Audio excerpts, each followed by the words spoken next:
Dear BBA students, good morning to all. I hope তোমরা সবাই ভালো আছো।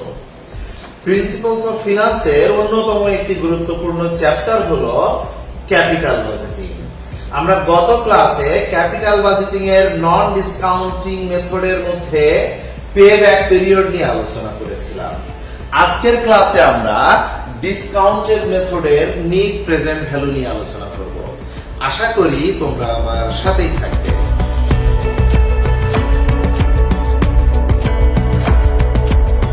নিট প্রেজেন্ট ভ্যালুকে ডিসকাউন্টেড টেকনিক বলা হচ্ছে। দ্যাট মিন্স এটিকে বাট্টাকরণের মাধ্যমে পাওয়া যায়। ভবিষ্যতের আন্তঃপ্রবাহ বা ভবিষ্যতে যে ক্যাশ ইনফ্লোজ আমার প্রতিষ্ঠানে আসবে সেটাকে বাট্টাকরণের মাধ্যমে বর্তমান মূল্য বের করা হয়। এই বর্তমান মূল্য থেকে যদি ইনভেস্টমেন্ট বাদ দেওয়া হয় তাহলেই আমরা পাবো নিট প্রেজেন্ট ভ্যালু।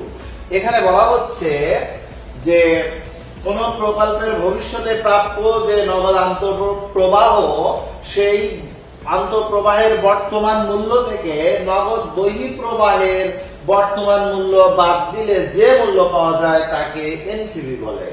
একটি নির্দিষ্ট হারে প্রকল্পের ভবিষ্যৎ নগদ প্রবাহকে বাট্টা করে বর্তমান মূল্যে রূপান্তরিত করে তার থেকে যে প্রারম্ভিক খরচ বা বিনিয়োগ বিয়োগ করলেই আমরা এনপিভি পাবো।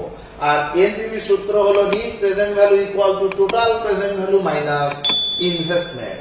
এই ছোট্ট সূত্রটা দিয়ে এনপিভির অঙ্ক করা হবে। এখানে আরো বলা হয়েছে এনপিভি ধনাত্মক হলে সেই প্রকল্প লাভজনক এবং এনপিভি ঋণাত্মক হলে সেই প্রকল্প লাভজনক নয়। পরস্পর বর্জনশীল প্রকল্পের ক্ষেত্রে যে প্রকল্পের এনপিভি বেশি সেটি গ্রহণ করব। পরস্পর বর্জনশীল প্রকল্প বলতে বলা হচ্ছে যদি দুটি প্রকল্প থাকে, প্রকল্প এক্স এবং প্রকল্প ওয়াই, যদি দুটি প্রকল্পে আমাদের বিনিয়োগের সুযোগ থাকে তাহলে আমরা অঙ্ক করে দেখব কোন প্রকল্পে এনপিভি বেশি। যে প্রকল্পে এনপিভি বেশি সেটা আমাদের জন্য গ্রহণযোগ্য, যে প্রকল্পের এনপিভি কম সেটা আমাদের জন্য গ্রহণযোগ্য নয়। আর এখানে বলা হচ্ছে ধনাত্মক ঋণাত্মকের কথা। যদি একটি প্রকল্পের কথা থাকে তাহলে একটি প্রকল্পে বিনিয়োগ করব কি করব না সেটা ডিপেন্ড করবে এনপিভির মান ধনাত্মক হয়েছে কি ঋণাত্মক হয়েছে। এনপিভির মান যদি ধনাত্মক হয় তাহলে আমাদের জন্য লাভজনক, আর যদি এনপিভির মান ঋণাত্মক হয় তাহলে ওই প্রকল্পে বিনিয়োগ করা লাভজনক নয়। এখন আমরা এনপিভি নির্ণয় করা শিখব, কিন্তু এনপিভি নির্ণয় করা শিখতে হলে আমাদের প্রথমে টোটাল প্রেজেন্ট ভ্যালু বের করতে হবে। That means total present value বের করা শিখতে হবে। ইনভেস্টমেন্ট সরাসরি কোশ্চেনে দেওয়া থাকবে, তাই এই অঙ্কে আমাদের শুধু টিপিভি বা টোটাল প্রেজেন্ট ভ্যালু বের করতে পারলে আমরা খুব সহজে এনপিভি বের করতে পারবো। দেখো কিভাবে আমরা টিপিভি ক্যালকুলেশন করব। এখানে দেওয়া আছে ইয়ার এবং সিএফএটি, এটা আমাদের কোশ্চেনে দেওয়া থাকবে। এই ইয়ার এবং সিএফএটি থেকে আমরা কিভাবে পিভিতে যাব সেটা আমরা বের করছি। সিএফএটির সাথে আমরা গুণ করব PV factor. PV factor that means PV IFA factor, এটার একটা শীট আছে, এই শীট দেখে করা যায়, আবার একটি সূত্র আছে সেই সূত্র দিয়েও করা যায়।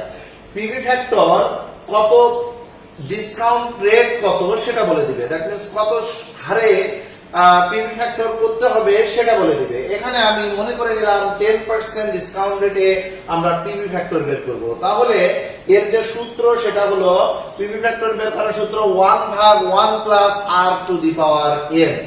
এখানে 10% দ্যাট মিন্স r হলো 10%, 10% মিন্স 0.1 আর n হলো এটা প্রথম বছর।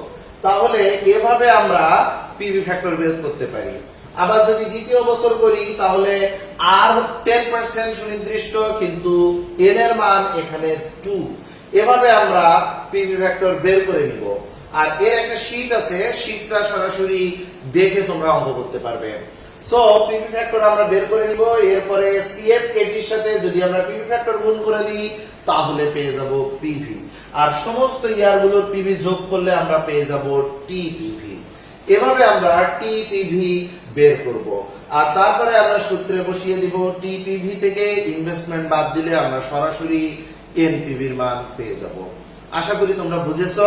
এবার আমরা একটা প্রবলেম সলভ করব, ক্লাস প্র্যাকটিস 1। এখানে বলা হয়েছে Khadija company is considering investing in a project in which capital outlay is টাকা 1 lakh. That means Khadija company ভাবছে ইনভেস্ট করতে একটা প্রজেক্টে, যার investment capital outlay means investment হলো 1 লাখ টাকা। Annual cash flows are given below. এই অ্যানুয়াল ক্যাশ ইনফ্লোস দেওয়া আছে, প্রথম বছরে 20,000, দ্বিতীয় বছরে 22,000, তৃতীয় বছরে 30,000, চতুর্থ বছরে 35,000, পঞ্চম বছরে 40,000 টাকা। এটা হলো সিএপএটি দেওয়া আছে। সো আমরা সহজে সিএপএটি থেকে আমরা পিভি তে যেতে পারবো, কিন্তু পিভি ফ্যাক্টরটা বলে দিতে হবে। আমাদের কি বের করতে বলছে, you are required to calculate net present value at 10% discount rate. এখানে আমাদের 10% ডিসকাউন্ট রেটে আমাদের এনপিভি বের করতে হবে। তাহলে আমাদের পিভি ফ্যাক্টর কত পার্সেন্ট? 10%। আমরা সিএপএটির সাথে পিভি ফ্যাক্টর 10% বের করে সেটা গুণ করে পিভি বের করব। আমরা এখন সলিউশন করব। তাহলে টিপিভি বা টোটাল প্রেজেন্ট ভ্যালু ক্যালকুলেশন করব, সিএপএটি এবং ইয়ারটা লিখে নিব, তারপর পিভি ফ্যাক্টর আমরা বের করে নিব। এই বের করব কিভাবে? আমরা শীট দেখে করতে পারি, আবার সূত্র দিয়ে করতে পারি। সেটা হলো 1 ভাগ 1 plus r to the power n। r মানে কত পার্সেন্টেজ সুদের হার, n মানে কত বছর। এটা বের করার পরে আমরা সিএপএটির সাথে পিভি ফ্যাক্টর গুণ করে দিলে আমরা পিভি পাবো। প্রত্যেক বছরের আলাদা আলাদা পিভি বের করে সবগুলো যোগ করলে আমরা টিপিভি পাবো। এই টিপিভি থেকে আমরা বাদ দিব ইনভেস্টমেন্ট, বাদ দিলেই আমরা এনপিভি পেয়ে যাব। টিপিভি কত টাকা? 1,07,643, আর আমরা বিনিয়োগ করেছিলাম 1 লাখ টাকা। তাহলে আমরা সহজে উত্তর পেয়ে যাব এনপিভি। এভাবেই মূলত এনপিভির উত্তর বের হয়ে আসে। তবে এখানে একটা নোট আছে, যদি সিএফএটি দেওয়া না থাকে, সিএফবিটি দেওয়া থাকে, তাহলে আমাদের সিএফবিটি থেকে আগে সিএফএটি তে নিয়ে যেতে হবে। আর সিএফবিটি থেকে সিএফএটি তে কিভাবে নিয়ে যাওয়া হয় আমরা গত ক্লাসে যখন পিবিপি নির্ণয় করেছিলাম তখন দেখিয়েছিলাম। সো আশা করি এনপিভির যত অঙ্কই আসুক না কেন তোমরা এটি পারবে। সবাই ভালো থেকো, সবার জন্য অনেক অনেক